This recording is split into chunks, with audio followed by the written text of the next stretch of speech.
салом дӯстон, ба Салмон Форс хуш омадед. дар қисми панҷум қасд дорам ба тахт нишастани Манучеҳр ва достони Симурғ ва Золро бароятон қисса кунам. То ин дам расидем ба ҷое ки Фаридун ҳазорсола подшоҳии Заҳокро барҳам дода ба тахт нишаст. Фаридун се писар дошт бо номҳои Салм, Тур ва Эраҷ. ҳар кадом аз онҳо бахшҳое аз мамлакатро соҳиб шуданду фармонравоӣ мекарданд. аммо байнашон нофаҳмиҳо шуд ва ба ҷони ҳамдигар уфтоданд. дар натиҷа Фаридун ба навбат сарҳои буридаи ҳар се писаронашро дарёфт кард, ки тавассути ҳамдигар кушта шуда буданд. баъд аз ин ки Фаридун аз дунё рафт, набирааш Манучеҳр ҷонишини Фаридун шуд.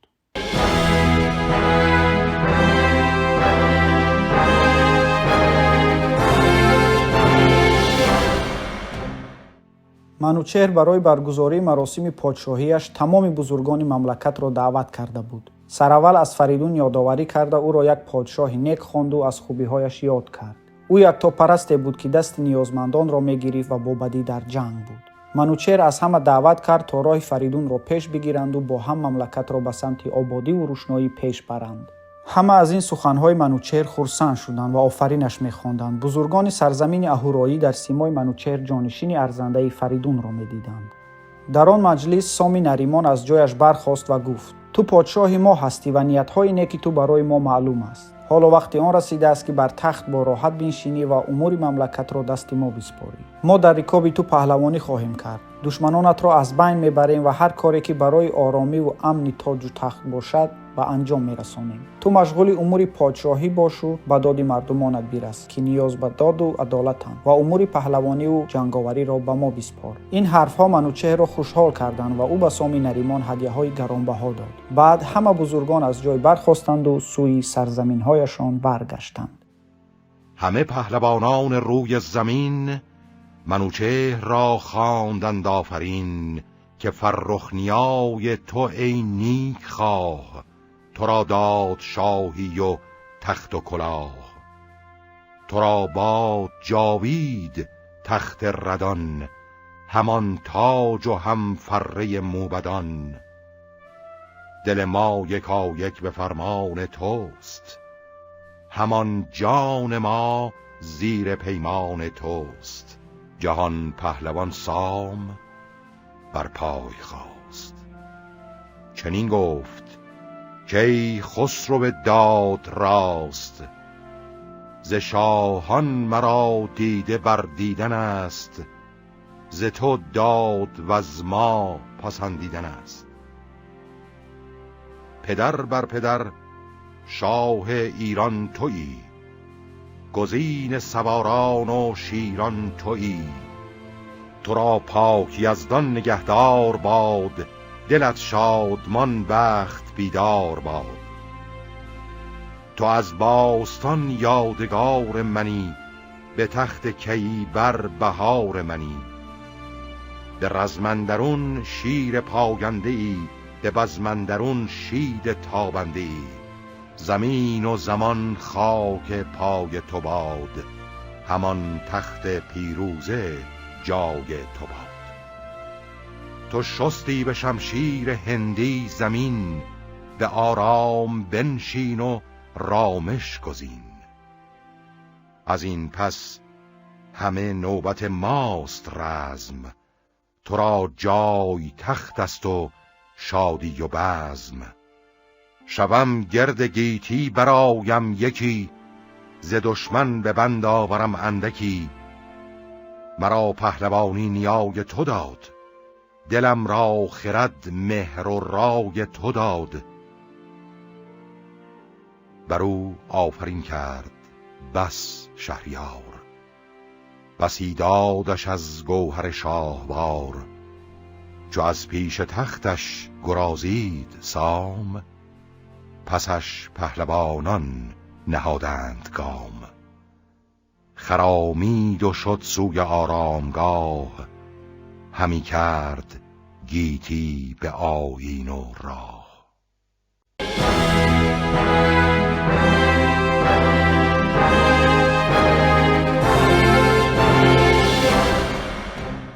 سامی نریمان حکمدار زابلستان بود و از بی‌فرزندی دلش داغ بود.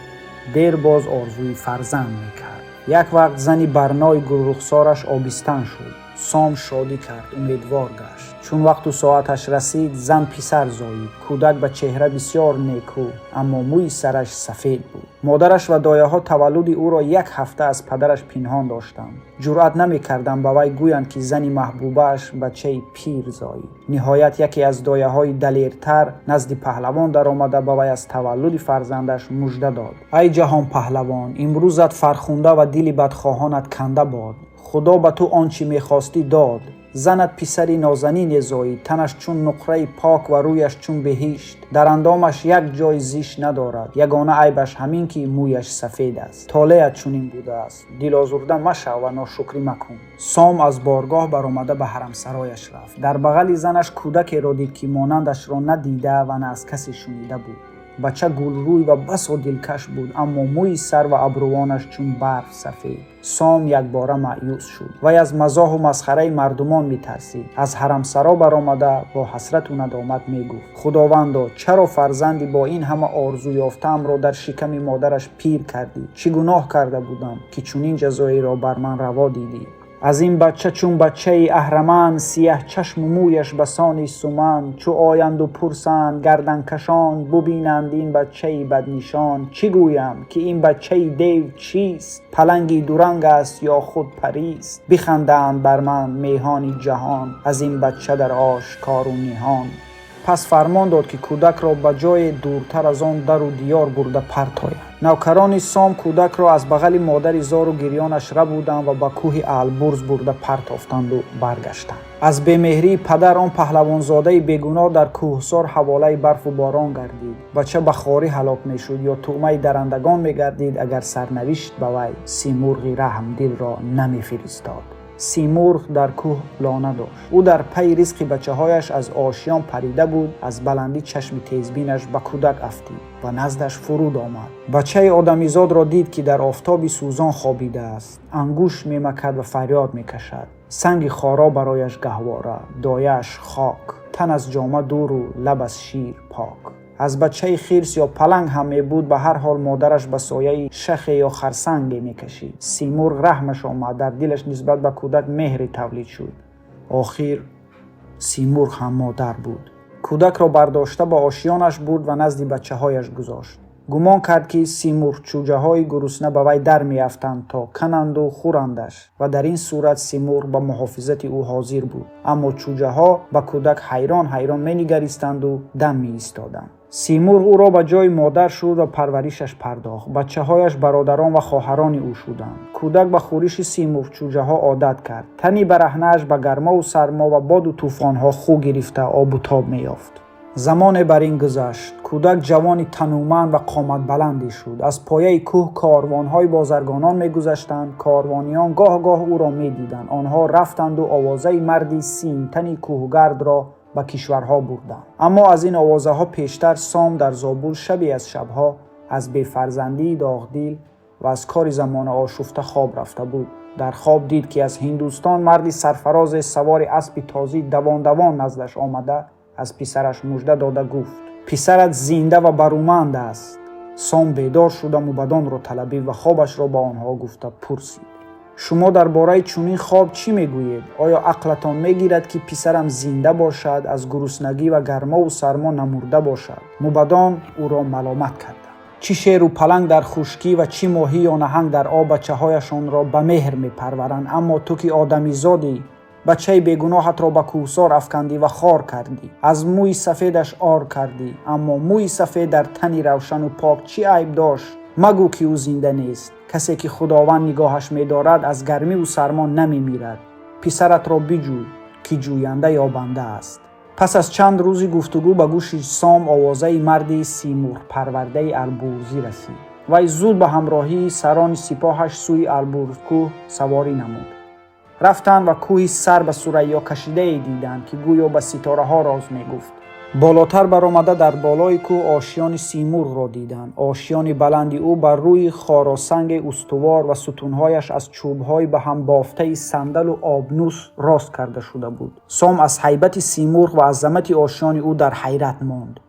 جوان با کتف و بازو و نیرومند به اندام مانند سام در گرد آشیان میگشت. سام و همراهانش سوی آشیانه راه جستند، اما به آن سو راه و گذرگاه نیافتند. سیمرغ از فضای کوه آنها را دید و دانست که برای پرورده او آمدند. به پرورده‌اش گفت: ای پسر، ببین پدرت بر این کوه فرزندجویی آمده است. تو رنج کوه آشیان و جوری برف و باران کشیدی. من دایه و حمایتگری تو بودم. تو را بزرگ کردم. اکنون رواست که تو را برداشته نزد پدرت فرود آرم. جوان این سخنان سیمرغ را شنیده غمگین شد و گریست که اینک اکنون از پرورنده مهربانش جدا می شود. وی اگرچه با آدمان ناآمیخته بود، اما از سیمرغ گفتگو آموخته و با آواز او سخن می گفت. جوانی باهوش و خیرده بود.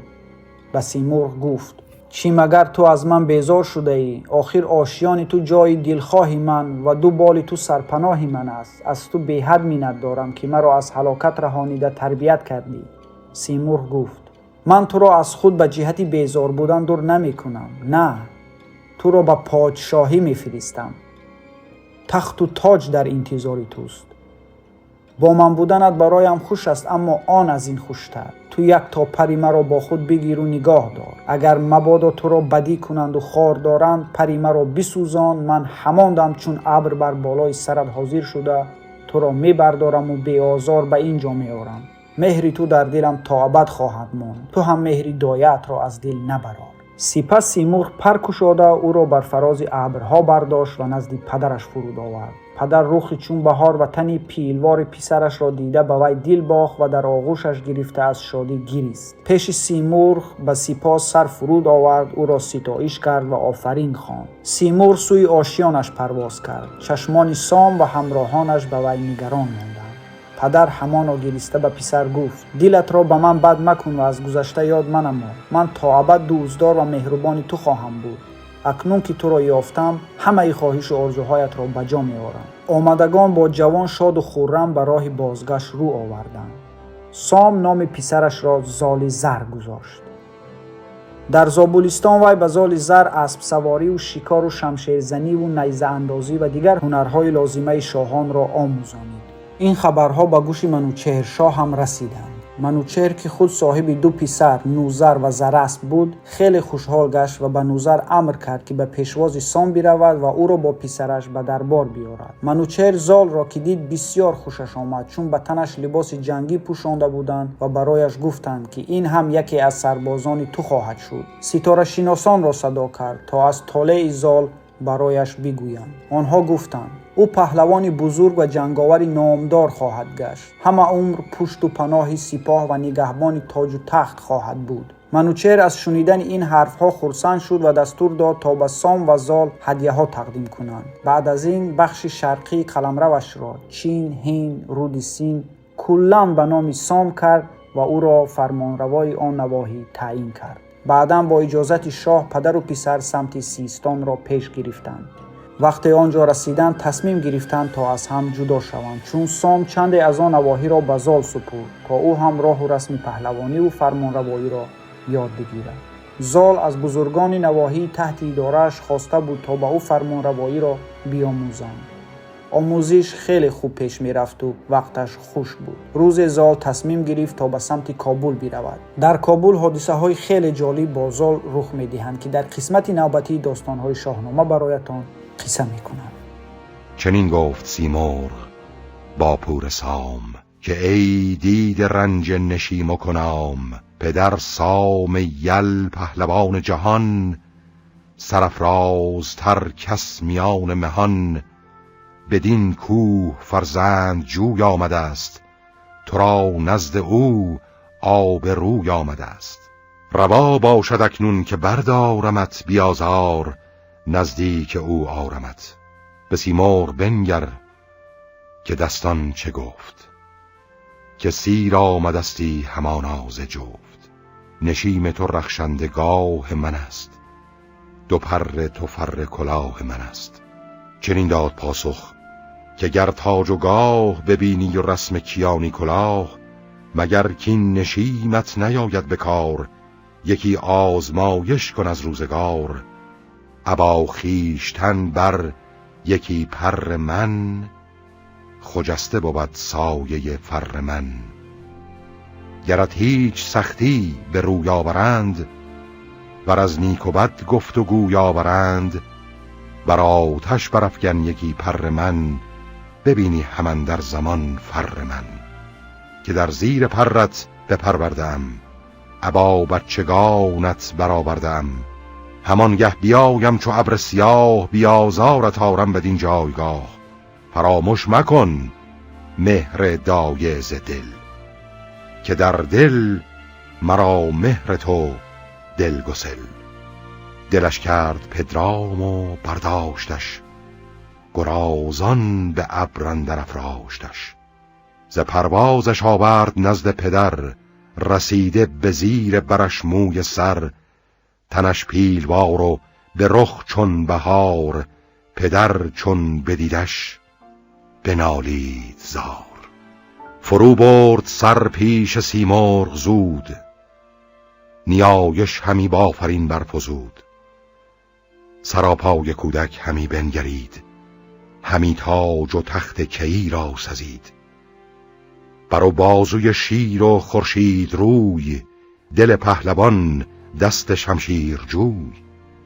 سپیدش مژه دیدگان قیرگون، چو بسد لب و رخ بمانند خون.